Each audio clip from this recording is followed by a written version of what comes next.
E nos estudos sobre violência de gênero, violência conjugal, o crime da Ângela Diniz é um marco, né? É um marco. E agora, né, acabou de lançar o filme. Eu também ainda não assisti, você falou que também não assistiu.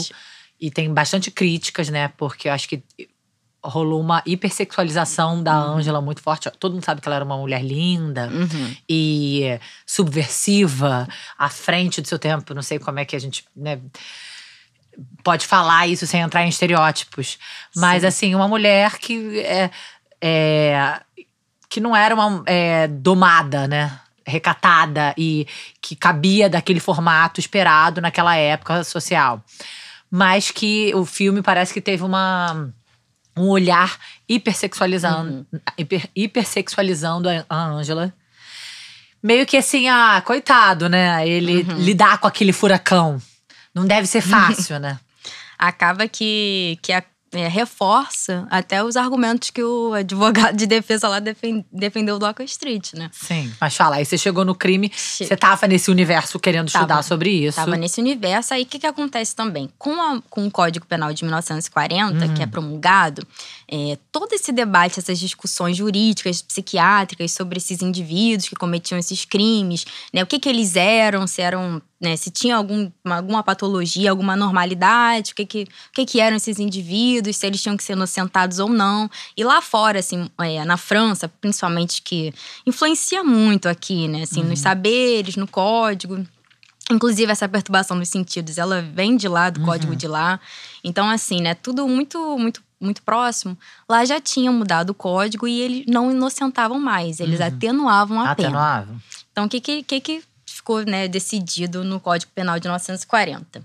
Tem um artigo que eu não vou me lembrar agora, mas ele diz exatamente: a emoção e a paixão, eles não excluem responsabilidade. Sim. Então isso, assim, já é meio que uma vitória, um avancinho ali, né, mas tem Mas tinha uma atenuante, que é sobre violenta paixão. Violenta emoção. Violenta paixão, emoção.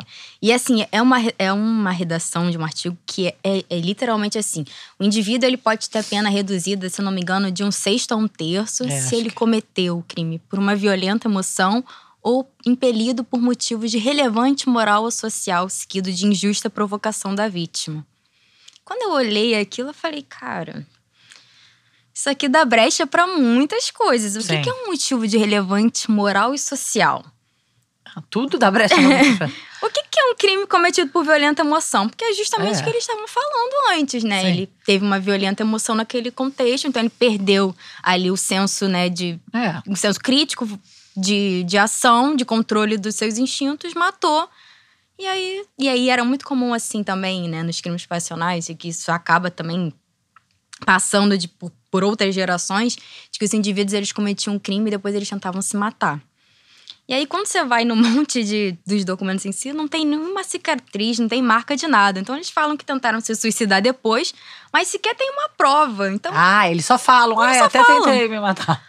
Uns, de fato, sim, mas outros não. Então, parece que já era um jargão. Sim. Tipo, o advogado de defesa aí, ela falava, diz você fala, que depois você não lembra. Você tentou se matar. Você tentou se matar. Claro. Porque isso tudo pega e inocenta. Então, faz parte do jogo, né, ali, dos jogos de poder, do próprio jogo, né, da própria regra do jogo jurídico, psiquiátrico. Mas, assim, as tramas em si, elas chamam muita atenção, né? Porque o mesmo indivíduo, ele podia ter uma emotividade assim, exaltada ali, a partir, né, de contar o seu crime, chorando, tendo palpitação, não sei o quê. Mas ele podia contar sobre o crime. Então, aquilo já impedia ele de ter cometido num completo estado de perturbação. Então, às vezes, aquele laudo não era favorável ele ser inocentado, mesmo ele tendo alguma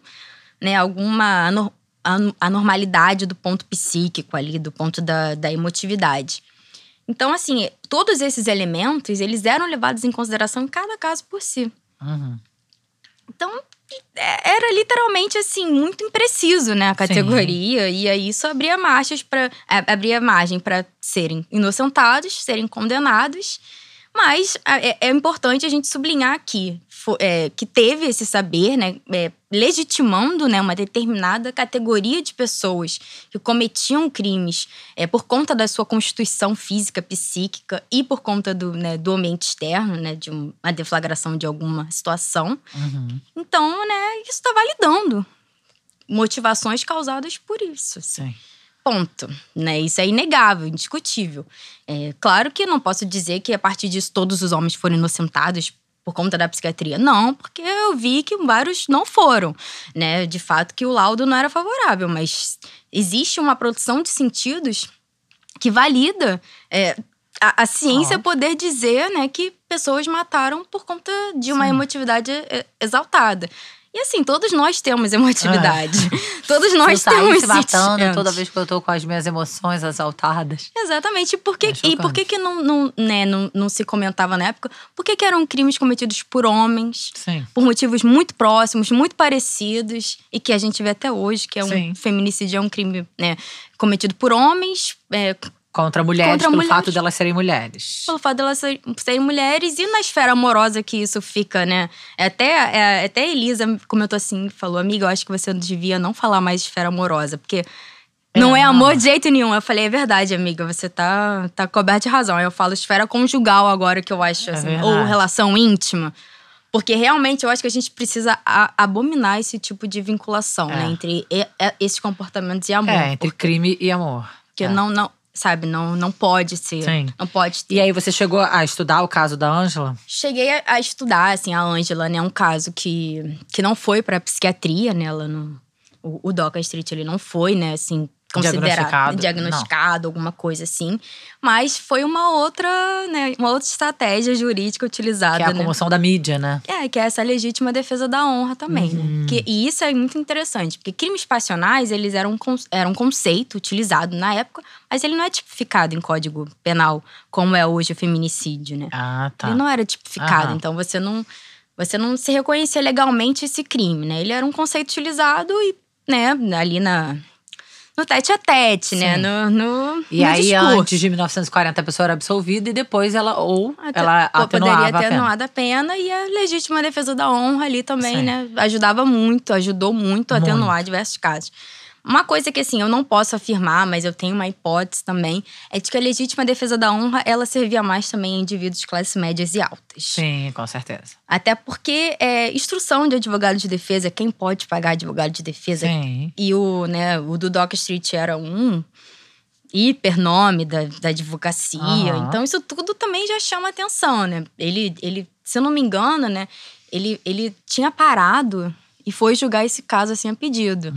Então ainda foi todo um teatro em torno, olha, ele vai, sabe, ele vai fazer só mais esse na carreira e vai encerrar. Então como é que esse homem, que é um ilustre advogado, pode perder?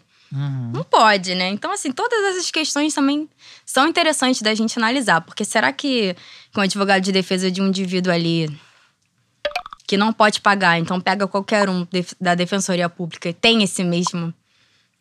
Essa é uma dúvida minha. Tem esse mesmo apelo, será? São dúvidas ainda que eu não consigo responder. Senta direito, garota.